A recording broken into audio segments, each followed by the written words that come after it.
अफगानिस्तान ने team India को हराकर इमर्जिंग एशिया कप के फाइनल में जगह बना ली। रमनदीप सिंह की बेहतरीन कारकर्दगी के बावजूद भी इंडिया ए 207 रन का टारगेट हासिल नहीं कर पाए।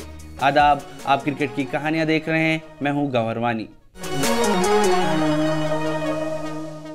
ओमान में जारी इमर्जिंग एशिया कप में कल शाम अफगानिस्तान ने इंडिया ए को हराकर फाइनल में अपनी जगह पक्की कर दी। वहीं दूसरी सेमीफाइनल में श्रीलंका ने पाकिस्तान को हराकर फाइनल में जगह बना ली। अफगानिस्तान टीम ने टॉस जीतकर पहले बल्लेबाजी करने का फैसला किया और उनके ओपनर्स ने बेहतरीन खेल का मुजाहरा किया।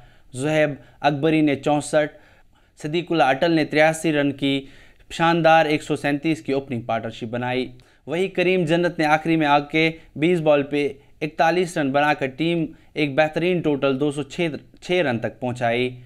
वहीं इंडिया की तरफ से 206 रन का पीछा करते हुए इंडिया ने पावर प्ले में ही अभिषेक शर्मा, प्रभसिमरन सिंह और कप्तान तिलक वर्मा की विकेट्स खोई, जिसकी वजह से टीम पर दबाव बढ़ा। लेकिन रमनदीप की बेहतरीन 64 रन की पारी के बावजूद भी टीम इंडिया टारगेट से पीछे रही।